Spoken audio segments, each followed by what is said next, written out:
Seigneur, nous voulons te remercier, Père éternel, pour ces instants que l'on peut passer ensemble ce soir. Nous voulons te remercier, Seigneur, pour cette réunion. Seigneur, je veux te prier de bien vouloir bénir cette soirée, Seigneur, et de la diriger par le Saint-Esprit. Seigneur, merci, Père, de bénir notre invité, Seigneur, le pasteur Claudio, son épouse Francine. Seigneur, on est heureux de les accueillir ce soir, Père, dans le cadre de cette réunion spéciale, Seigneur, pour pouvoir parler de l'Église persécutée, Seigneur notre Dieu. Seigneur, merci pour les nouvelles qui seront partagées ce soir. Seigneur, merci pour le ministère de l'AEP. Seigneur, aussi, Père, nous voulons, Père éternel, te demander de bénir, Seigneur, le travail qu'ils accomplissent, Seigneur, et dans ta grâce, Seigneur notre Dieu, de bénir aussi toutes les églises, les œuvres, Seigneur notre Dieu, qui sont soutenues, Seigneur, ça et là, partout dans le monde, Père éternel. Seigneur, nous voulons, Seigneur notre Dieu, eh bien, célébrer ton nom ce soir. Voulons, Père éternel, avant toute chose, élever ton nom par nos cantiques, Seigneur aussi. Et Père, nous te recommandons toute la suite de ce programme, Seigneur, et tout entre tes mains, Père, et nous te disons à ton nom la louange et la gloire, et nous disons ensemble, Amen. Gloire à Dieu. Je reste en bas, ça ne vous dérange pas, comme ça. Voilà, je laisserai le pupitre tout à l'heure pour le frère. On les connaît, les chants. Par ce qu'il vit, je n'ai rien à craindre. Alléluia. Amen. Alors, je n'ai pas pu les voir avec les frères, mais on les connaît. Parce qu'il vit, je n'ai rien à craindre, mes lendemains sont assurés entre ses mains. Il tient ma vie pour ce temps et l'éternité. Je sais qu'il vit, parce qu'il vit, je n'ai rien à craindre, mes lendemains sont assurés entre ses mains. Il tient ma veille pour ce temps et l'éternité. Je sais qu'il vit pour ce temps et l'éternité. Je sais qu'il vit. Alléluia. Allez, on va prendre ensemble un autre cantique. Combien Dieu est grand. Alors ce soir, je veux être très court en cantique, juste ces 2 cantiques d'introduction, parce que je veux laisser la place au pasteur Claude, qui après va nous conduire dans cet exposé sur l'Église persécutée, et si aussi il a prévu ou à cœur de partager une exhortation, qu'il puisse avoir le temps de partager la parole. Voilà, on ne veut pas hypothéquer ce moment est là pour cela aussi. Amen. Voilà, que Dieu nous conduise dans ces moments-là. Mais on prend ce cantique et on célèbre Dieu de tout notre cœur. À lui soit la gloire. Alléluia.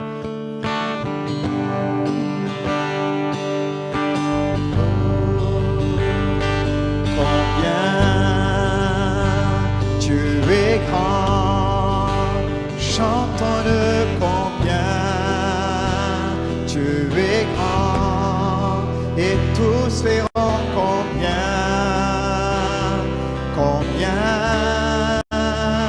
Dieu est grand. Nous chantons combien, oui combien Dieu est grand. Chantons-le combien Dieu est grand. Tous verront combien Dieu est grand. Le roi dans sa beauté. Le roi dans sa beauté, vêtu de majesté, la terre est dans la joie.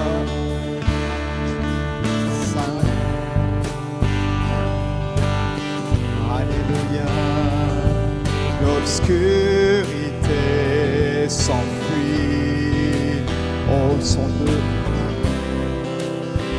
son de sa voix, combien tu es grand, chantons-le combien tu es grand, et tous verront combien tu es grand, car d'âge en âge, il vit, le temps lui est soumis, commencement et fin, sans Trinité, Dieu d'éternité, il est l'agneau divin. Combien Dieu est grand, chantons-le combien Dieu est grand, et tous verront combien Dieu est grand, combien Dieu est grand, chantons-le combien Dieu est grand, et tous verront combien Dieu est grand. Son nom est tout puissant, digne de louange. Je chanterai combien Dieu est grand. Son nom est tout puissant, digne de louange. Je chanterai combien Dieu est grand. De tout mon être, alors s'élève un chant. Dieu tout-puissant, que tu es grand. De tout mon être, alors s'élève un chant. Dieu tout-puissant, que tu es. De tout mon être,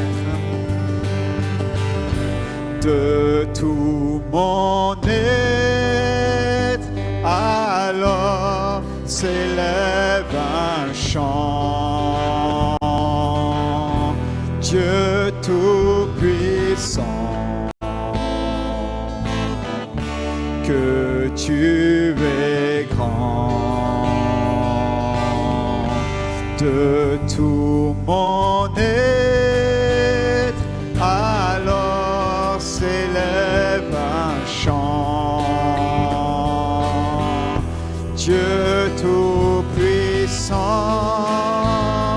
que tu es grand. Combien, dernière fois ensemble, oui, combien Dieu est grand, chantons-le combien Dieu est grand, et tous verront combien Dieu est grand. Combien Dieu est grand, chantons-le combien Dieu est grand, et tous verront combien, et tous verront combien combien, et tous verront combien, combien Dieu est grand. Alléluia, nous bénissons le Seigneur, il est grand et merveilleux, à lui soit la louange et la gloire. Voilà, je vais laisser la place à notre invité. Comme je l'ai dit tout à l'heure, on a la joie d'avoir avec nous le couple pastoral, donc Claude et Francine Huot, qui sont avec nous. Notre frère est responsable national de l'AEP, donc c'était auparavant l'Action évangélique de Pentecôte. Aujourd'hui, c'est l'Action pour l'Église l'aide à l'église persécutée, merci. Voilà, je l'ai lu. Et donc, on est heureux de lui laisser la place. Ils sont là de passage dans la région. Et voilà, donc on va lui laisser toute la place. Et on va être attentif à tout ce qui va être partagé. Les escaliers, si tu veux, Claude.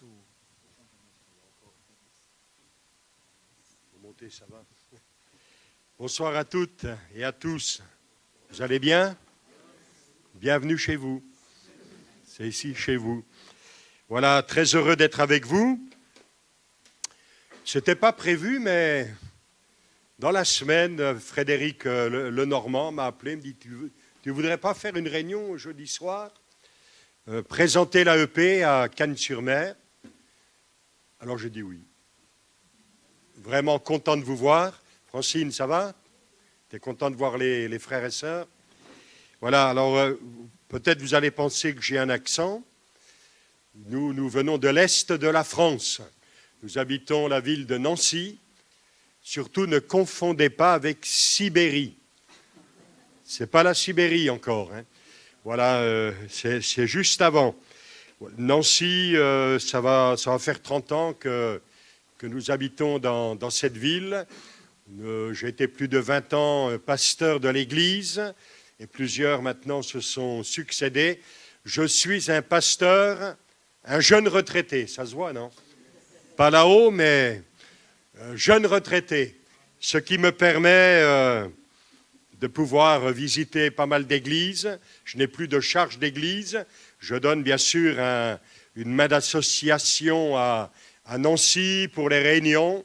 Je visite pas mal d'églises en France. Et puis, il y a tout ce qui se passe à l'étranger qui nous permet de partager les nouvelles qui touchent à l'Église persécutée. Je dis de temps en temps, moi j'aimerais arriver derrière un pupitre et enfin pouvoir dire, on n'a plus besoin de prier pour les frères et sœurs. C'est fini, c'est terminé, la paix est là, tout le monde est content, tout le monde approuve l'Évangile. Ce n'est pas du tout le cas. Hein. Vous avez sur la diapo là, qui est là, or tous ceux qui veulent vivre pieusement en Jésus-Christ, attachés à Jésus, qui veulent vivre en disciples de Jésus, seront persécutés. Et ne pensons pas que nous sommes loin de la persécution. Ça peut arriver très très vite. Ça peut nous sembler inimaginable, mais ça peut aller vite. Et d'ailleurs, quand on veut vraiment être le disciple du Seigneur et partager sa foi, ce n'est pas toujours simple. Et dans nos églises, eh bien, il existe des frères, des sœurs, dans des familles qui vivent une forme de persécution, quelquefois violente, à cause de leur foi comme la nôtre dans le Seigneur Jésus. Alors, ce soir, c'est une réunion un peu particulière. Moi, je partage les témoignages, je prêche en même temps, on passe des vues, il y a quelques vidéos. Ça va, on peut faire comme ça? Voilà. J'ai choisi, moi, un passage biblique pour l'année 2025, pour ma vie, pour l'Église, pour l'AEP. C'est l'histoire du serviteur d'Abraham, Eliezer, qui est mandaté par Abraham pour aller chercher l'épouse d'Isaac. Il va faire un long voyage et quand il arrive pratiquement à destination, c'est maintenant le moment un peu crucial. Il arrive près de la source, vous connaissez, hein, Genèse 24, et Et la Bible dit que quand il arrive là, près de la source, il va plier les genoux à terre. Moi, j'ai une voix forte, hein, j'ai avalé une sono quand j'étais petit, alors ils vont avoir du boulot derrière. Et il plie les genoux à terre et il va faire cette prière. Seigneur éternel, fais réussir mon voyage. On veut réussir l'année 2025. Hein, vous êtes d'accord? Vous voulez faire réussir votre vie en 2025. Moi, je veux qu'au niveau de l'AEP, Dieu nous rende intelligents et qu'il réponde à nos prières, qu'il réponde à vos prières. Priez pour nous, que Dieu nous donne ce qui vient du ciel pour bien faire son œuvre, parce que ça contribue à bénir l'Église et on sait tous qu'il y a quelqu'un qui vient bientôt. Amen. Il vient bientôt et nous partirons à sa rencontre. Alors tout à l'heure, la technique, c'était super, ça fonctionnait et ça fonctionne. Alors, votre pasteur, merci pour l'occasion qu'il nous donne. Son épouse, elle est où son épouse? Graziella, oh Graziella, secrétaire à Gap pendant nos camps de ski. C'est elle qui nous faisait souffrir parce qu'il fallait payer la note. Et c'est elle qui se moquait de moi quand j'arrivais en bas des pistes, à peu près entier. Et même tout à l'heure, elle m'a encore dit hein, « Est-ce que ça va mieux ?» Oui, ça va mieux, j'ai abandonné le ski. J'ai fait 2h30 de ski dernièrement, j'ai été cassé pendant 3 jours. Alors, est-ce que quelqu'un veut acheter mes skis? Des skis pasteurisés, non ça... Bon. Profit de l'AEP. En tout cas, on a de bons souvenirs.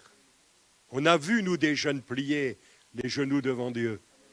On a vu des familles se consacrer. On a vu des enfants marcher avec le Seigneur. Et vraiment, ça a été une bénédiction. Bon, l'AEP, on vient de changer notre nom, les logos. Aide à l'Église persécutée, Action évangélique de Pentecôte. Sûrement pendant des années avec mes pères au niveau de l'AEP, ça avait sa raison d'être. Aujourd'hui, on préfère directement dire que c'est l'aide à l'Église persécutée. Ils ont besoin de nous, non pas parce qu'ils sont faibles ou petits ou peureux ou alors rabougris, non. L'Église persécutée, elle est forte. Les frères et sœurs, ils sont debout. Ils ont le cœur solide dans le Seigneur. Et en réalité, on a beaucoup plus à apprendre d'eux qu'ils ont à apprendre de nous. Mais quand même, quand on les rencontre, là où ils vivent, là où ils sont emprisonnés, là où quelquefois ils pleurent, là où il y a des détresses, là où il y a des meurtres, là où il y a des arrestations, là où ils ne mangent pas leur faim, quand on peut leur dire, eh bien, dans les églises en France, les chrétiens prient pour vous. Vous n'êtes pas seuls, vous n'êtes pas oubliés.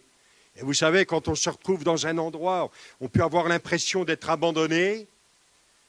Et puis des gens arrivent, non, tu n'es pas abandonné. D'abord, le Seigneur, il est là, mais les frères et sœurs sont là. Amen. Et ici, dans votre ville, comme dans bien des endroits, eh bien, vous pensez à l'Église persécutée. Cette petite vidéo qui parle de notre changement. Ah, il faut la musique, là.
églises qui, peut-être les aléas climatiques ou autres, ont besoin d'être soutenues matériellement, etc. Donc, vous savez que le cultuel et le culturel, il ne faut pas trop le mélanger. Donc, les deux associations pour essayer de bien travailler. Voilà, dans le monde, ça ce sont les chiffres de l'ONG Portes Ouvertes, 380 millions de chrétiens vivent la persécution, d'une manière plus ou moins violente. Alors vous avez ceux qui décèdent, les églises ciblées, ça veut dire attaquées, quelquefois démolies, volées, etc. Vous avez les chrétiens qui sont détenus en prison, principalement en Inde, mais pas qu'en Inde. Et puis n'apparaît pas sur cette diapo-là, mais les enlèvements et les jeunes femmes ou des filles dans des pays où règne l'extrémisme, qu'on marie de force. Ce sont des drames. Je me souviens quelques années en arrière, dans les camps en Jordanie, etc., suite à la guerre, la Syrie et tout, on a rencontré ces femmes. On avait assassiné leurs maris, on a kidnappé leurs enfants, leurs filles. C'est pas simple quand même. Et on veut prier pour ces situations. Voilà, l'AEP veut se donner les moyens d'atteindre ses objectifs avec vous, avec votre générosité. Voilà, on a des projets là qui sont en train de se mettre en route. Là, le Pakistan, l'Iran, vous hébergez en ce moment un couple iranien, c'est super. Hein. La sœur, elle a vécu des drames terribles. Probablement qu'elle vous le dira, le Nigeria, le Soudan, le Kenya, etc., etc. Enfin, le champ est vaste, parce que la persécution s'étend de plus en plus. Et même l'action missionnaire, aujourd'hui, ces objectifs qui sont tout à fait louables, eh bien, souvent nous rejoignent sur le terrain de l'Église persécutée. Et on veut vraiment travailler ensemble, avoir le même objectif, que le Seigneur bâtisse son Église avec chacun d'entre nous. L'AEP, ça a commencé il y a des années, les années 60, avec André Nicole, qui était pasteur au Sentier à Paris, et puis le pasteur Vivier dans votre région, à Marseille. Ils ont été les pionniers. Des gens sont allés les voir. On n'a pas la Bible. Et ils sont allés avec leur propre argent, leurs propres moyens, leur voiture. Et voyez, André Nicole, je crois que ça... Non, on ne va pas le voir avec... Mais lui, il avait une façon de rouler. Dans les jantes, il cachait les Bibles. Et il passait les frontières. Il y avait encore le mur de Berlin. Hein, c'était un endroit de passage. Et à maintes reprises, les douaniers ont été aveuglés. Elles ont pu apporter la Bible. Et en même temps, ils roulaient évangéliques, vous voyez. Quand vous roulez avec des Bibles, donc chaque fois que ça tourne, ça vous récite la Bible. C'est pas beau, ça? Hein, essayez, maintenant on a l'autoradio, enfin même plus l'autoradio, on a tout ce qu'il faut hein, dans le téléphone. Enfin, ils nous ont frayé le chemin, ils nous ont montré la voie, ils nous ont donné envie de poursuivre cette œuvre que nous croyons avoir été initiée par Dieu.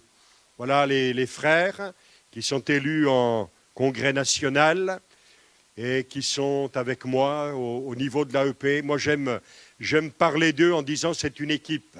Ce n'est pas seulement un conseil d'administration qui est tout à fait normal, mais c'est une équipe avec des gars qui en veulent, qui ont du cœur et qui sont capables de faire le travail pour la gloire de Dieu et pour le bien de l'œuvre du Seigneur.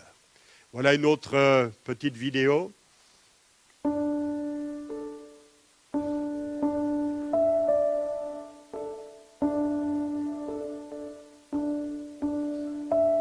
On voit super bien avec les écrans. C'est super.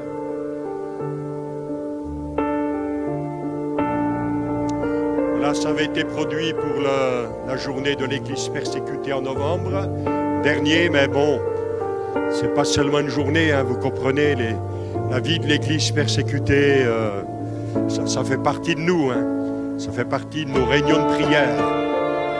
On ne veut pas les oublier, on veut prier, on veut intercéder. veut se tourner vers celui qui est capable de faire des choses qui nous étonnent. Mais il y a néanmoins beaucoup de détresse, de larmes. C'est pas toujours simple, hein. Vous verrez quelques images. Je veux pas trop m'excuser de vous les montrer, mais il y a des images quelquefois un peu difficiles. On peut pas tout montrer. Mais bon. Vous imaginez, là, vous avez des locaux, c'est super accueillant ici. Puis vous avez des bandes qui arrivent, ils vous cassent tout. C'est pas simple.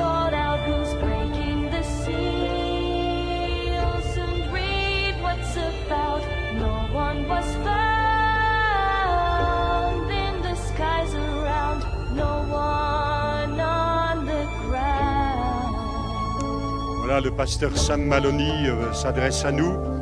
C'est notre correspondant pour l'Asie. Il habite en Inde, le Gujarat, ce pays de l'Inde. Voilà, plus que 5000 chrétiens, ils ont perdu tout. Leur maison était inondée. Après, j'ai fait des visites dans une famille chrétienne. Elle s'appelle Sabita. Sabita, elle a perdu tout. Mais quand je lui ai demandé qu'est-ce qu'ils ont vraiment vu, mais tout à coup, elle a dit, parce qu'on a besoin de la Bible. Merci Action évangélique de Pentecôte qui nous a acheté 1500 Bibles. On a donné. Là, on travaille avec ce frère depuis les années 2000. Là, vous vous rendez compte, ils ont tout perdu. Hein. Le frère m'a dit, quand j'ai téléphoné, il m'a dit, les crocodiles entraient dans les maisons. Ils ont perdu les troupeaux, ils ont tout perdu. Il ne restait plus rien. Je lui ai dit, mais alors, qu'est-ce qu'on peut faire?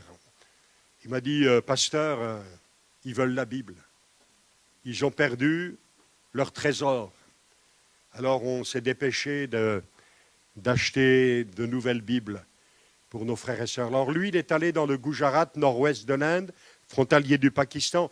Lui, il était pasteur dans le sud-est, Tamil Nadu, avec d'autres, une église, plus de 2000 membres. Il avait sa petite voiture, un logement. Je veux dire, comme il le dit lui-même, ça roulait bien. Prêchait l'évangile tous les dimanches, régulièrement, des baptêmes, tout allait bien.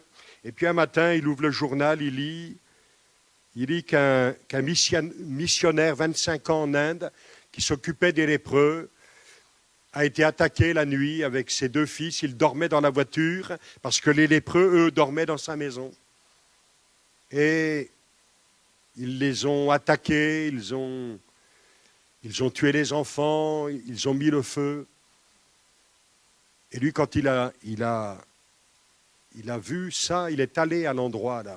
Vous voyez, ce missionnaire australien, son épouse, lui, ça l'a tellement bouleversé. Son épouse, le lendemain du drame, s'est adressée aux journalistes. Elle a été interrogée. Votre sentiment, elle a dit, moi, je veux pardonner à mes bourreaux. Elle dit, je ne veux pas vivre avec de l'amertume. Bon, pas ici, mais ailleurs. Vous savez, des fois, les chrétiens, pour rien, ils se font la tête. Ici, vous avez 2 allées, mais quelquefois, il y en a plus. Comme ça, si on veut éviter la sœur ou le frère, je répète, pas ici. Hein. Et lui, il a dit, mais comment un missionnaire vient d'Australie, il travaille pendant 25 ans, et on lui prend sa vie, on lui prend ses 2 fils pour le salut de ma nation. Il dit, moi ici, je suis dans une église de 2000 membres, tout va bien. Avec sa femme, ils se sont mis d'accord, ils ont fait leur valise avec la première, leur petite fille. Ils sont allés dans le Gujarat. Il y avait rien du tout. Oh, pardon, j'ai été trop vite. Il n'y avait rien du tout. Et quand ils sont arrivés, c'est un tremblement de terre qui les a accueillis.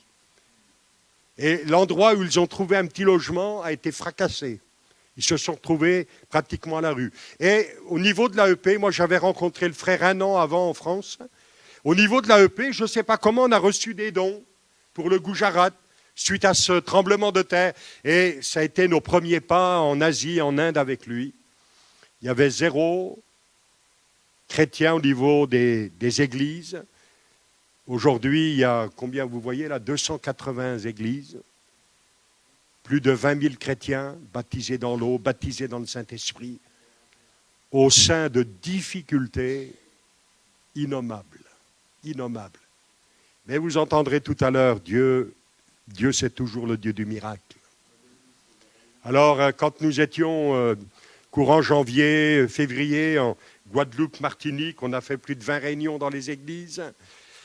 Et Sam au téléphone me dit, j'ai des nouvelles et ils ont attaqué un de nos pasteurs. Ils l'ont fracassé. Et pendant presque une semaine, on était sur le qui-vive. Est-ce qu'il va vivre ou pas? Grâce à Dieu, il a survécu, il a pu être opéré. Ils ont vidé le sang qui était dans sa tête et autres. Et ce frère s'en est sorti, vous le voyez là, sur la photo. Et puis ce petit groupe de pasteurs, je crois qu'il nous adresse un petit mot là. Salut pasteur, voilà, je fais les visites dans les villages de Vénèche, les jeunes qui étaient attaqués, opérés. 28 ans. Il va bien par la grâce de Dieu. 28 ans, 2 enfants. Vous pouvez voir dans la tête, c'est un peu troublé.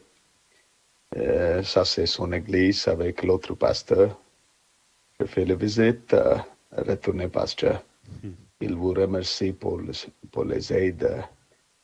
Ça, c'est vraiment une grâce du Seigneur. Mais vous savez, là-bas, c'est constamment. Hein. Il ne se passe pas une semaine, il ne passe pas 15 jours sans qu'il y ait ce genre de problème. On est quand même bien heureux, nous, ici. Hein. Et quelquefois, un petit truc, un petit... Bon. Non, mais je ne répète pas ici. D'abord, vous êtes là. C'est la preuve. Oui, alors les frais d'hospitalisation, parce que si vous n'avez pas de sous, ils ne vous font pas entrer à l'hôpital. Hein. Tu restes sur le bord de la route. 4 000 €, on a pu financer. Et puis Sam Maloney, lui, il est d'accord avec la Bible qui dit en plus. Et il m'a dit, pasteur, si on pouvait avoir des motos. Donc on a financé à nouveau 5 motos. Parce que c'est tellement pratique pour les prédicateurs là-bas.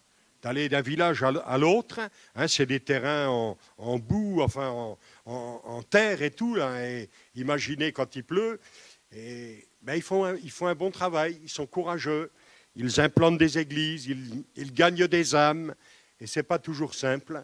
Là, vous voyez, un autre endroit attaqué, ils sont frappés de tous les côtés. La police arrive, et quand les chrétiens veulent dire on porte plainte, la police se met à rire et dit, mais c'est de votre faute, il ne fallait pas changer de religion. Donc, ils sont aidés par personne. Et quand on sait que dans ce pays dont on dit que c'est la plus grande démocratie du monde, celui qui en est le Premier ministre est surnommé le boucher du Gujarat, aujourd'hui, des choses se mettent en place pour éliminer les chrétiens, mais aussi les musulmans. Donc oui, il faut prier, mais le Seigneur, lui, bâtit son église. Là, c'est ce matin. J'ai reçu cette photo ce matin, alors je l'ai placée, j'ai appelé Sam Maloney, je lui ai dit, comment ça va? Vous voyez, on vit dans des endroits, on est tout le temps sur le qui-vive. Moi, je vous avoue, j'ai la crainte qu'un jour mon téléphone sonne et Sam Maloney, il y a quelques mois en arrière, la police l'a arrêté après des visites. Ils l'ont interrogé pendant 9 heures de temps. Ensuite, ils lui ont cassé toutes les côtes avec des bois en bambou. Il a mis quelques semaines à se remettre. Il est retourné dans le même endroit, faire des visites. Il se fait arrêter par les mêmes policiers. Ils ont consigné sur un papier, le pasteur Maloney arrive ici, il va faire des visites. Et en revenant des visites, ils l'arrêtent. Et puis ils lui disent, vous êtes passé tout à l'heure en moto, là, mais il est où le deuxième qui était derrière vous en moto? Ce monsieur d'un certain âge, ce n'était pas moi, hein. Il est où? Il est où? Et lui, il dit, mais il n'y a personne. Vous croyez au ministère des anges? Voilà. Des fois, eh bien, le Seigneur permet un secours particulier. Ce n'est pas toujours, mais des fois, ça arrive. Que Dieu soit béni. Alors, des coups durs, mais des bénédictions. Regardez ce gars, fou pendant 40 ans. Il enlève ses objets magiques.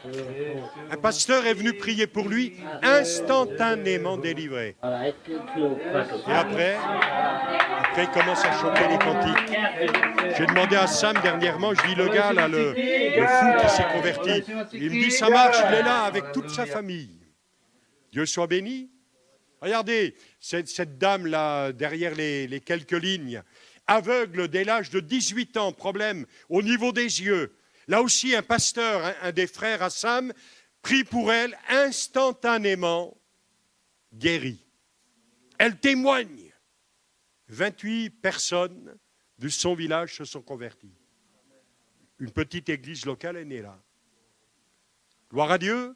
Il y a des coups, mais le Seigneur, il sait faire. Et puis lui, ce bambin là, je me souviens quand Sam m'a appelé, il m'a dit, pasteur, lui, une famille commence à venir, à s'interroger concernant l'Évangile, à s'intéresser. Et puis, un jour, l'enfant, il tombe dans le puits, il le relève. Au bout d'un moment, c'est fini, il est mort. Alors, ils se mettent à prier. Ils disent, pasteur, priez, priez, priez. Et après un temps de prière, l'enfant revient à la vie. Gloire à Dieu. Voilà, c'est ce que Dieu fait. Je veux dire, je pourrais passer tellement de temps à vous raconter des histoires vraies. Il y a les coups, il y a les blessures, il y a les meurtres, mais le Seigneur opère des miracles. Là, c'est un petit groupe, je me souviens de ce petit groupe sur le bord de la route. La fille d'un grand prêtre hindou, ennemi des chrétiens, complètement folle elle aussi, comme le Gadarénien dans la Bible. Il fallait l'attacher parce que si vous passiez près d'elle, elle vous en mettait une, elle avait une force. Et quand les chrétiens ont prié pour elle, complètement guérie, délivrée. La maman s'est convertie, des sœurs se sont converties, le prêtre, lui, il est resté prêtre, mais Dieu fait des miracles, même dans la maison des ennemis. Et puis, vous avez un personnage là, un peu au centre, à côté de Sam Maloney, avec un enfant dans les bras. Lui, il n'est pas converti, mais là, dans sa petite maison, dans un village, il écoute régulièrement quelque chose avec la radio collée contre son oreille. Et puis, ça parle d'un Jésus qui guérit les malades. Il ne sait pas ce que c'est. Arrive une tempête, les fils électriques touchent par terre, et l'un de ces gamins sort dehors, touche les fils, électrocuté. Lui, il reprend le gamin, il le prend dans ses bras, il rentre à la maison et il va commencer à prier. Le Dieu que j'écoute à la radio, redonne-moi mon fils. Il a prié. Et qu'est-ce qu'a fait le Seigneur? Il a répondu à la prière. Il s'est converti avec toute sa famille. Merci Seigneur. Hein? Oui, des histoires vraies, on en a. Et puis, vous pouvez lire en même temps que vous allez voir la petite vidéo. Dieu est capable de faire des choses qui questionnent les ennemis de l'Évangile.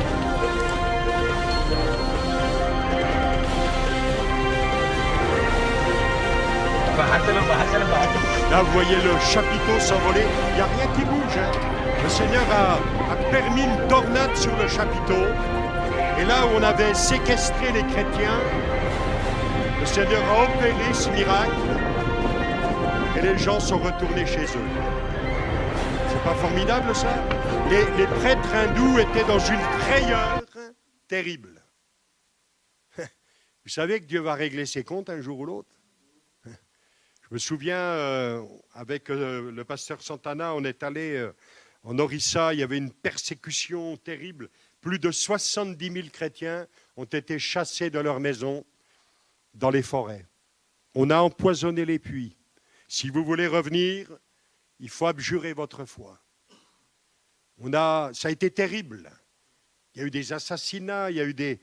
Voilà. Et puis, ça s'est calmé. Un an après, la nuit anniversaire arrive et les chrétiens ont commencé à avoir peur.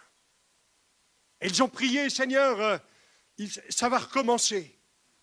Et voilà que dans plusieurs villages, un troupeau d'éléphants, une vingtaine d'éléphants, sont passés par là et ils se sont dit, et si on entrait dans la maison des persécuteurs des chrétiens?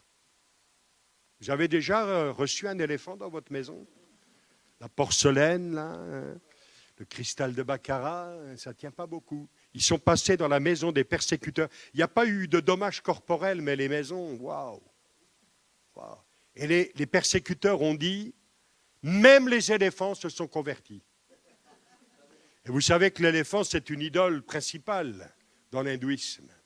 Même les éléphants se sont convertis. Les chrétiens ont aidé leurs persécuteurs. Plusieurs se sont convertis. C'est quand même formidable, ça. Mais ce qui est intéressant, c'est que dans cet endroit-là de l'Orissa, il n'y a jamais eu d'éléphants. D'où est-ce qu'ils sont venus? Où est-ce qu'ils sont allés? Dieu peut ordonner à un petit ver de sécher un arbre et puis notre brave Jonas chope un coup de soleil. Dieu peut dire à un éléphant, passe par là. Dieu tient ses comptes. Voilà, je passe rapidement. On veut prier pour les... Ce frère-là, je pense qu'on ne passera pas tout pour ne pas être trop long, mais ce frère, lui, au Bangladesh, vous voyez, ça, il a le visage un peu particulier. C'est arrivé il y a plusieurs années. Il rentre un soir, il est là, il descend de la moto, un groupe l'attaque, boum, boum, boum. Et puis, pour être sûr qu'il ne va pas s'en sortir, on lui tire un coup de fusil dans la bouche. 1 an d'hospitalisation au Bangladesh et puis en Thaïlande. Il s'en est sorti. Le président des Assemblées de Dieu du Bangladesh a dit à l'épouse, tu ne peux plus rester dans ce village. Ils vont te faire du mal comme à ton mari. Et il a dit, mais pasteur, vous n'y pensez pas? Il y a le sang de mon mari sur la terre. Et grâce à Dieu, elle est restée. Il est revenu. Il prêche l'évangile. On apporte un soutien à ce frère, comme à une 60aine de pasteurs et d'enseignants au Bangladesh, parce que Dieu veut le salut d'un grand nombre, quels que soient les gens où ils se trouvent. Mais bon, vous remarquez que ce n'est pas facile. Là, ce sont des frères de Russie. Il ne faut pas oublier les chrétiens en Russie. Et vous avez le pasteur Roman à côté du pasteur Tcherketchian et de moi-même. Lui, c'est des églises particulières. Je ne sais pas, on remonte 15 ans, peut-être 15 ans en arrière. C'est un toxicomane dans la rue. Et le Seigneur va opérer une œuvre dans sa vie. Il se convertit, il est délivré de l'héroïne. Et puis il commence à travailler. Et les uns après les autres, des gens se convertissent issus de la rue. Les drogués, les prostituées, des gens dans la mafia, etc. Et ce sont aujourd'hui plus de 250 églises en Russie, en Asie centrale, qui sont des églises missionnaires. Ce sont des gens qui prient et ils veulent que là où jamais le nom du Seigneur n'a résonné, les gens puissent l'entendre.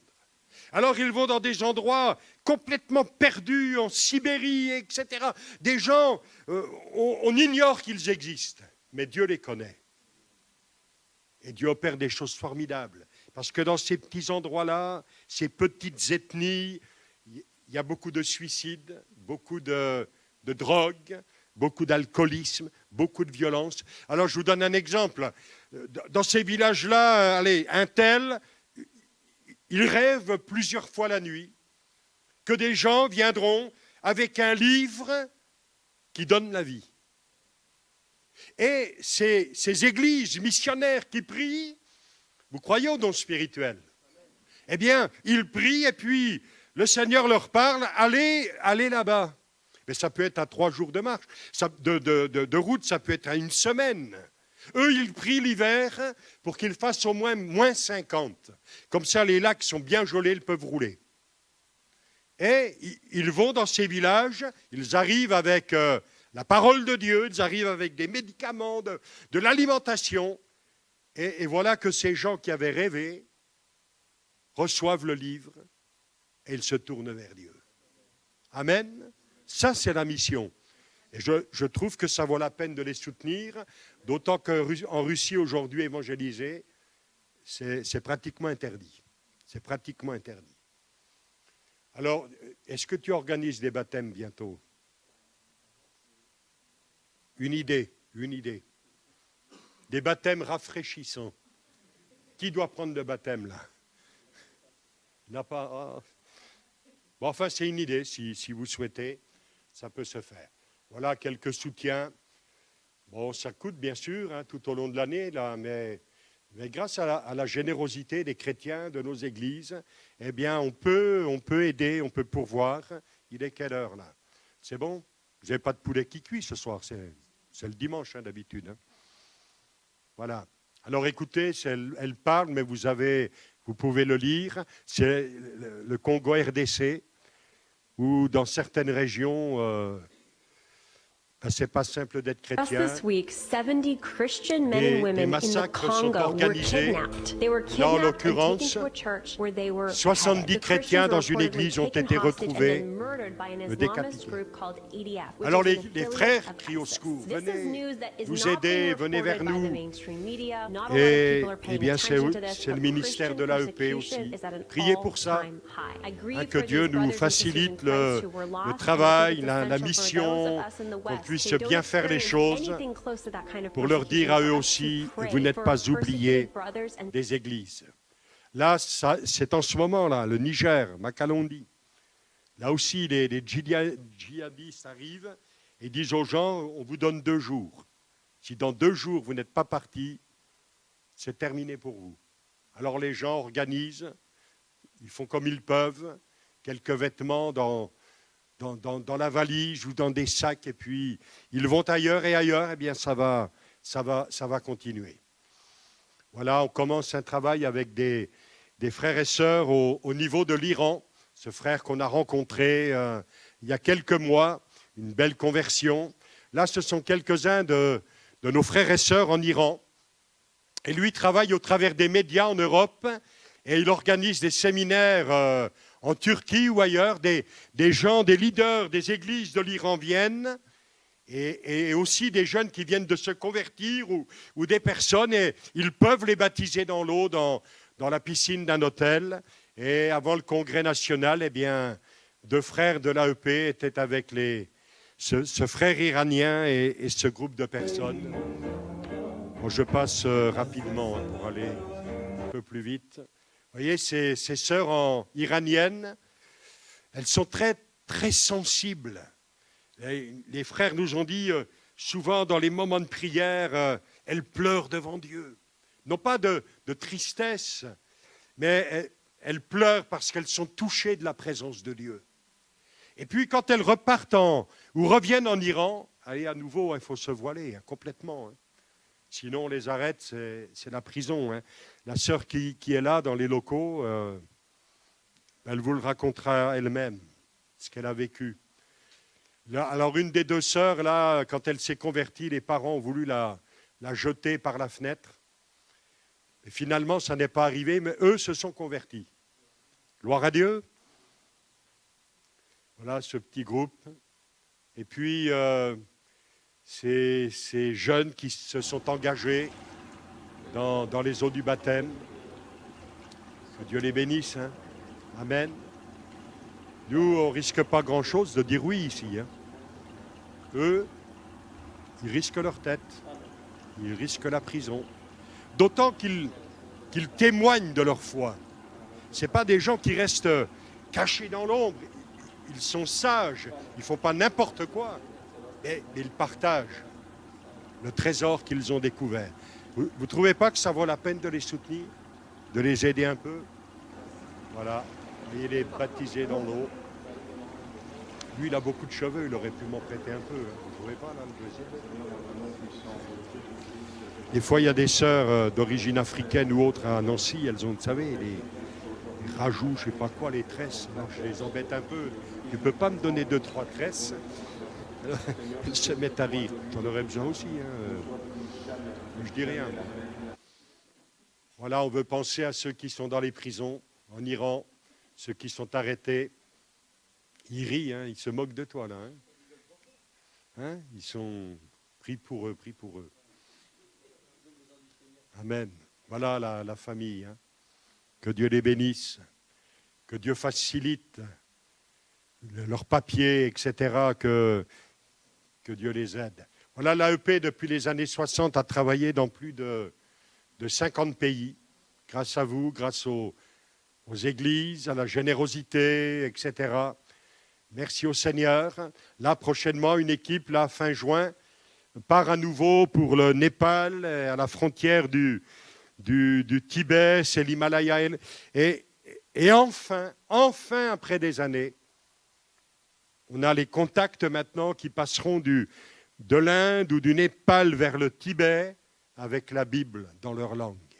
Gloire à Dieu. C'est aussi un miracle de Dieu. Que Dieu permette que ce livre fasse son travail dans leur cœur et dans leur vie. Là, j'ai été trop... Là, dans une rencontre, c'était au Kenya avec Sam Maloney. On a rencontré des frères, Amérique du Sud, Amérique centrale.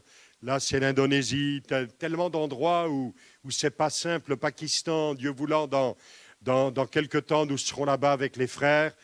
Ce gars du nord du Kenya, on a encore une photo là, ici, nord du Kenya. Quand on les a rencontrés, ils nous ont dit, mais pasteur, venez, on a des choses à voir avec vous.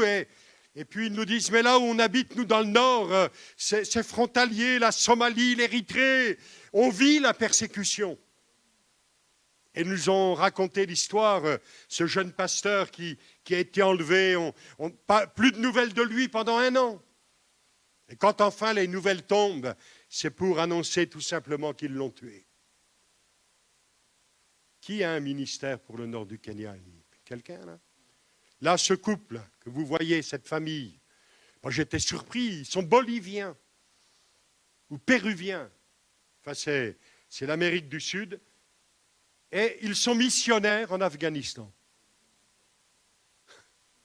Nous, on pense qu'en Afghanistan, c'est la nuit complète et que l'Église n'existe plus. C'est faux.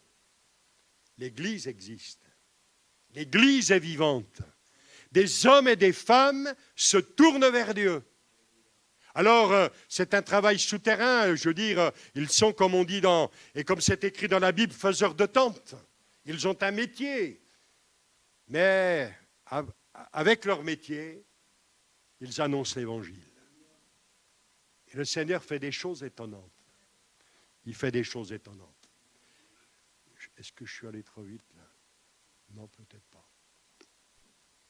Lors d'une rencontre, j'ai été surpris par cette image, puis d'entendre le témoignage. Il y avait un invité qui venait spécialement du Kenya. C'était organisé par Portes Ouvertes. Ils nous ont dit qu'au Nigeria, des dizaines de milliers de chrétiens sont chassés de leur région. Et ils finissent par atterrir dans des endroits, une simple tente. Regardez cette femme, une sœur dans le Christ. Alors là, ça fait 1 an, ça fait 2 ans, ça fait 3 ans, ça fait 4 ans. Il n'y a pas d'eau, il n'y a pas d'électricité. Il faut se débrouiller. La nuit, ils cachent leurs enfants à cause des attaques. Et les pasteurs, on a écouté des pasteurs, ils sont comme dans la détresse. Comment faire pour bénir leurs brebis? Alors heureusement que des gens les aident et travaillent. Et on voudrait avec l'AEP faire notre part. Aidez-nous à faire notre part pour ses frères et sœurs. Hop. Là, j'ai noté, il s'appelle Jérôme, Barnabas, Déborah, Jonathan. Ils seraient bien installés avec nous, vous ne trouvez pas? Et puis nous, on serait bien avec eux. Amen, nos frères et sœurs. Voilà, l'Ukraine, la guerre. Depuis le début de la guerre, jusqu'à fin novembre, début décembre 2024, on a pu organiser 8 missions sur le terrain avec des frères de Pologne ou alors des frères de Roumanie. Et on a pu, vous vous rendez compte, les assemblées ont donné 400 000 € pour aider. Que Dieu soit béni pour la générosité de son peuple. Et puis là, la dernière mission, fin novembre, début décembre, vous me voyez à côté d'un gars, là, c'est un Roumain. Mais il a vécu aux États-Unis dans sa jeunesse pendant des années, mais il était dans les bandes. Vous avez déjà lu le témoignage de Nicky Cruz, la croix et le poignard? Lui, 10 ans de prison, parce que les bandes rivales s'affrontaient, et lui, il a tué quelqu'un. Et en prison, par la grâce de Dieu, il s'est converti. Il est sorti, il a fondé une famille. Vous ne pouvez pas, en le voyant, en étant avec lui, penser ce qu'il a vécu avant. Et vous savez que Dieu peut relever n'importe qui. Et vraiment, ça a été super de le rencontrer. Donc on a pu missionner avec le pasteur Mavuvolo, qui est pasteur à Villefranche-sur-Saône. On peut monter le son. Temps pour manger. Et là, on a chargé donc ce camion. Vous voyez, plusieurs véhicules comme ça avec les remorques. Derrière, c'est des pommes de terre. Et puis là, il y a des colis, des cartons avec nos valises. On descend dans le sud, à côté d'Odessa, dans le sud de l'Ukraine. Voilà, donc on va partir. Dans les villages, vous avez les salutations tout près des zones de combat. Voilà. Prêt pour le départ. Vous êtes prêts pour le départ? Amen. Est-ce que quelqu'un dort là ce soir? Non? Ça va? Sinon, un tout petit coup. Allez, on avance. Enfin, j'essaye. On a rencontré ces dames. J'essaye de revenir un peu en arrière. Vous voyez, d'un certain âge, les maris, les enfants, des fils, des papas sur le front. On a rencontré quelques hommes. La plupart étaient handicapés à cause de la guerre. Et ils nous attendaient aussi dans les villages, tout près, là, et on vient avec quelques colis, un petit peu améliorer un petit peu l'ordinaire, mais ils sont là aussi pour entendre l'Évangile. Et les frères nous ont dit depuis la guerre, c'est impressionnant le nombre de gens qui se convertissent au Seigneur. Alors, je ne crois pas que ce n'est que pour les petits paquets, parce qu'il n'y a pas grand-chose. Mais des gens sont touchés, ouverts au message de la grâce de Dieu. Je passe, les enfants, il faut penser aux enfants, pas les oublier. L'AEP au Maroc, suite au tremblement de terre, voilà, on a pu là aussi aider un peu. On continue, on a des contacts. Là, on arrive à la fin. Prenez courage, frères et sœurs, on arrive à la fin. Voilà les parrainages. Permettez-moi de passer cette petite vidéo qui est très parlante. Peut-être vous la connaissez déjà ici.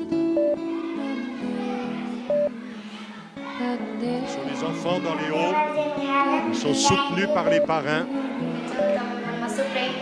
Chaque mois donne 28 €.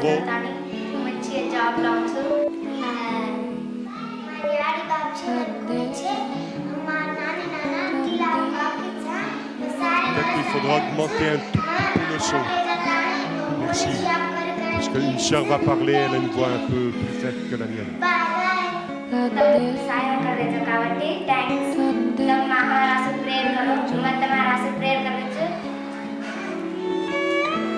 Avec ses 1,35 milliard d'habitants, l'Inde compte aujourd'hui un tiers de la population pauvre du monde. 287 millions, soit 37% de la population analphabète du monde, se trouve en Inde. Selon les données du World Bank Data, l'Inde possède la plus forte démographie d'enfants souffrant de sous-alimentation. L'Inde compte 33 millions d'enfants travailleurs âgés de 5 à 18 ans. Plus de 4,5 millions de filles moins de 15 ans sont déjà mariées et ont au moins 2 enfants. Un enfant sur 4 n'est pas scolarisé dans notre pays et près de la moitié des enfants non scolarisés sont des filles. Des milliers d'enfants en Inde n'ont pas l'accès à l'éducation et ne peuvent même pas écrire leur propre nom. Un enfant instruit reste à l'écart d'un mariage précoce et est plus apte à lutter contre l'exploitation. Nous devenons adultes par les expériences, les opportunités que nous avons et les choix que nous faisons dans ce parcours de vie. Il y a plus de 40 millions de tziganes en Inde et des milliers d'enfants tziganes qui vivent dans la pauvreté, qui n'ont pas les moyens de s'exprimer et qui n'ont pas d'espoir. Qui viendra les atteindre? Qui viendra les aider à trouver le chemin de l'espoir? En partenariat avec vous, nous avons la possibilité d'élever les enfants dans un environnement sûr et stable, et nous pouvons pourvoir à leurs besoins essentiels. Ils ont alors accès à de l'eau propre pour boire et pour se laver.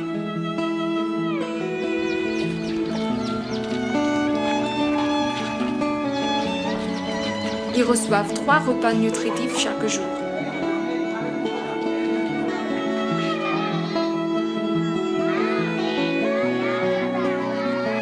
Apprendre à pratiquer une bonne hygiène, ils reçoivent également des soins complets comprenant des soins médicaux, physiques, sociaux et émotionnels.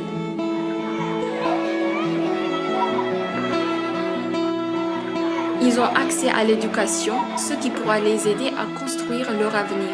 Tout cela est basé sur les valeurs de la Bible. Ils ont la possibilité de vivre l'amour et l'espoir en Jésus-Christ.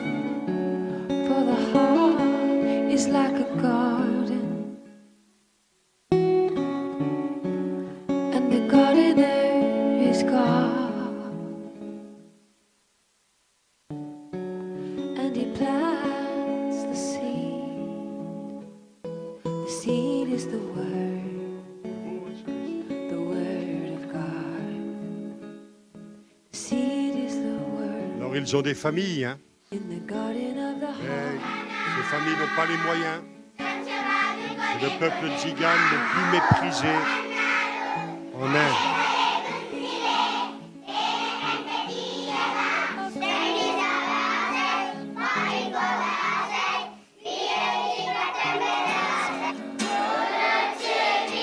Voilà les moments de prière. C'est très très impressionnant d'être avec eux. Quand ils prient, quand ils chantent. Ils ne font pas semblant, hein. Le Seigneur est avec eux. Il vient dans leur vie. Il donne une espérance. Et quand ils retournent dans les familles, eh bien, ils parlent du Seigneur et les mamans, les papas se tournent vers Dieu à leur tour. Ils font une expérience spirituelle. Les démons sont chassés. Le Seigneur allume la lumière dans leur cœur, dans leur vie. Les malades sont guéris quand les enfants prient. Et l'Église grandit. Et ceux qui sont méprisés de tous n'ont pas été oubliés du Seigneur.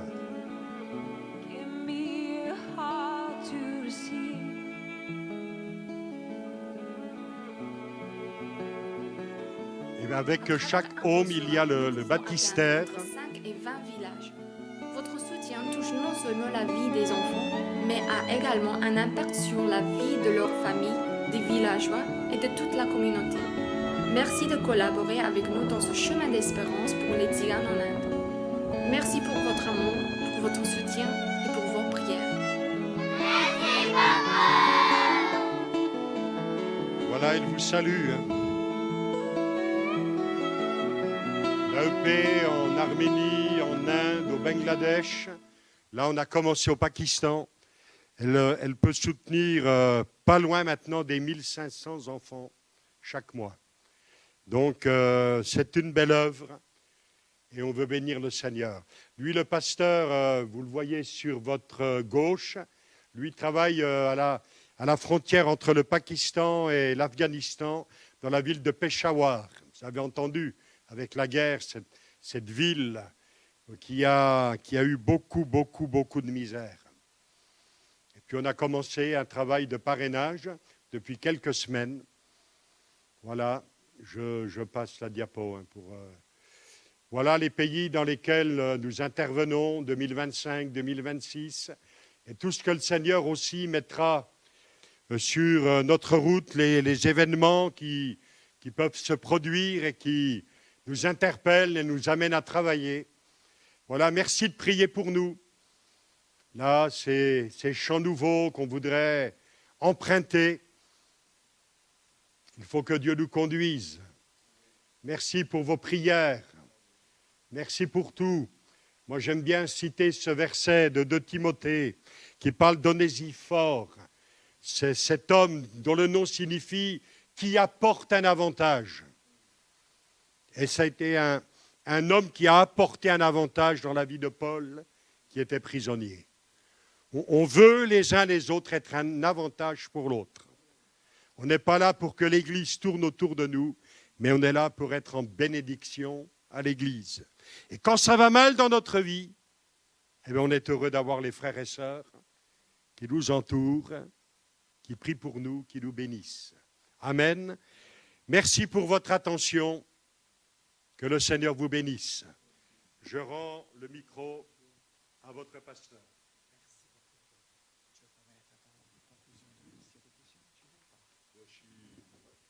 On prend quelques minutes, après je vais vous laisser aller. Peut-être que quelqu'un, en rapport avec ce qu'on a entendu, a une question, voilà, vous vous exprimez. La Birmanie, d'abord on s'est renseigné. On a travaillé plusieurs années en Birmanie. On a même travaillé pour des enfants et tout. Et ça s'est fermé à nouveau. Ça a été très, très, très difficile. Vous connaissez un petit peu avec la junte militaire qui a repris le pouvoir et autres. Donc on a néanmoins les contacts. Et les contacts que nous avons eus dès le tremblement de terre, 2 jours après, peut-être même pas, je crois que le dimanche même, les premières nouvelles ont été, au niveau des chrétiens, ils n'ont pas été vraiment touchés, perturbés par le tremblement de terre. Je vous avoue qu'à l'heure de maintenant, je n'ai pas d'autres nouvelles. Comment ? D'accord. Ouais. Alors, il y a une belle église en Birmanie. Hein. Je veux dire, ce n'est pas quelques chrétiens. Hein. Il y a un réveil qui est né à partir des églises baptistes il y a des dizaines d'années en arrière, où les gens ont été visités par le Saint-Esprit, et ça a généré les églises de Pentecôte, qu'importe la dénomination.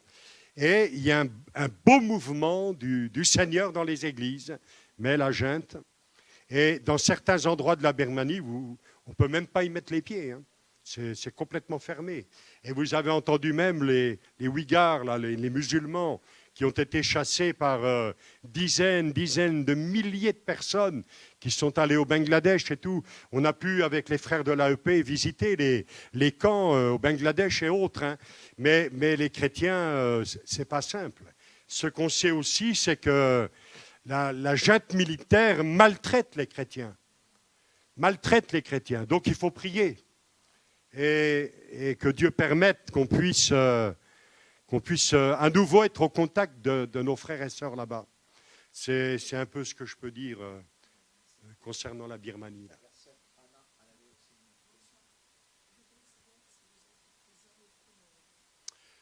Non, on n'est pas présent aux Comores. Je crois pouvoir dire que les chrétiens de l'île de la Réunion, des pasteurs de la Réunion, peuvent ou vont à l'occasion, peut-être régulièrement, aux Comores. Vous savez qu'à l'époque de Cizeron, quand il y a eu ce formidable réveil, lui, il est allé là-bas, hein, comme il est allé à Mayotte, et aux Comores, il s'est fait interdit de séjour. Hein. Il a été chassé des Comores. Hein. Donc, moi, c'est les quelques nouvelles que je peux donner concernant les Comores. Alors, Portes Ouvertes, c'est une machine phénoménale. On a rencontré les responsables Portes Ouvertes France au mois de novembre. Donc, on a une rencontre à EP pour justement apprendre à mieux se connaître. Comment est-ce qu'il fonctionne, comment est-ce qu'on fonctionne. Il faut savoir que l'AEP, c'est unique, puisque c'est à l'intérieur des assemblées de Dieu. Mais évidemment que sur le terrain, ça déborde. Mais Portes Ouvertes, c'est une ONG interdénominationnelle. Et ils font un travail remarquable. avec des moyens qui sont les leurs, hein, qui touchent à plusieurs millions par an. Et ce qui est intéressant, d'abord, c'est que samedi, on a à Antibes une rencontre, portes ouvertes, AEP. C'est comment l'action missionnaire est Alefanto. Donc on va se rencontrer à nouveau toute la journée, parler ensemble, voir comment prier ensemble, partager ensemble. Et alors, portes ouvertes, ils nous disent qu'il peut arriver que ce ne soit pas trop leur façon de faire. Donc ils nous appellent. Et nous, où on ne met pas les pieds, mais eux mettent les pieds, ben voilà, que Dieu les bénisse. Eux ont des nouvelles qu'on ne peut pas avoir nous. Même, par exemple, j'ai parlé de l'Érythrée, Somalie. Mais ils nous ont dit, les responsables France, eux-mêmes ne peuvent pas avoir de nouvelles. Seulement quelques-uns plus haut qu'ils partagent avec beaucoup de discrétion. Alors, moi, responsable de l'AEP, je dis Seigneur, bénis-les. Parce que, en fait, on a la même direction, l'Église persécutée. Seigneur, bénis leur travail, bénis notre travail. Vous avez remarqué, j'ai plusieurs images, je cite. Je veux dire, je ne vais pas inventer ce qu'ils font bien. Et on peut, là aussi, avoir une communion de travail. Que Dieu soit béni, hein, que Dieu soit béni. Hein. Après, nous sommes dans une famille. Moi, je raconte ça. Chacun peut le voir à sa manière, mais moi, j'ai une famille. On a eu 5 enfants. Enfin, c'est surtout ma femme qui les a eus. Hein. Donc, moi, je me suis appliqué à nourrir ma famille. Et si on a du plus, eh bien, on peut aider les autres. On peut aider les autres. Ça, c'est ma façon de raisonner. Et je pense que pour eux, eux nous disent, c'est la grande famille de l'Église persécutée. Oui, c'est vrai, mais moi, je ne peux pas habiter chez tout le monde tout le temps. Voilà, donc c'est notre raisonnement. Vraiment, on est là devant Dieu. Hein, je veux dire, je dis, Dieu bénit l'ONG Portes Ouvertes. Parce qu'il faut un travail que nous, on ne peut pas faire. Et que Dieu les bénisse. Nous, on a les contacts qui peuvent nous permettre d'avoir un certain travail. On est en train de débroussailler tout ça, parce qu'il faut trouver les bonnes personnes pour ne pas s'égarer. Et si on n'a pas les bons interlocuteurs, on peut s'égarer, on peut se perdre, on peut rater la chose. Donc, voilà, on en est là aujourd'hui. Et je ne sais pas si quelque chose se fera, mais on a la volonté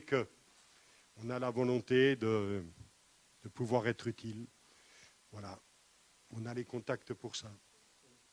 Alors, je pense qu'ils ont quand même certaines informations. Hein, à partir peut-être de la Corée du Sud ou autre, ou des estimations. Parce qu'avec les chiffres, comment être complètement juste? Comment être complètement sûr? Donc, pour moi, je dis que ce sont même des estimations. Moi, je ne peux pas parler à la place de Portes Ouvertes, mais pour moi, ce sont des estimations faibles. Mais c'est quand même important, hein. D'autant qu'au niveau de l'Europe, qu'au niveau des parlementaires en France, ils ont quand même un accès où ils peuvent partager l'index de la persécution.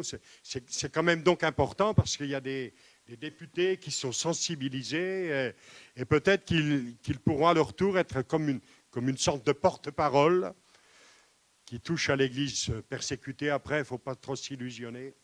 Je l'ai dit à l'entrée, ceux qui veulent vivre pieusement en Jésus-Christ. Donc, ça ira en augmentant, malheureusement. Malheureusement. Hein. Et moi, je n'aimerais pas habiter en Corée du Nord. Je n'aimerais pas habiter au Yémen. Je n'aimerais pas habiter en Libye. Moi, j'aime bien habiter là où je suis. Mais on ne peut pas les oublier. Et quand on peut les rencontrer, alors on le fait. Avec la grâce de Dieu. Et aussi grâce à vous. Alors en Haïti, depuis longtemps, hein, Et puis à nouveau, quand il y a eu ce fameux tremblement de terre qui a causé autant de drames, les assemblées, les chrétiens ont donné plus de 300 000 euros.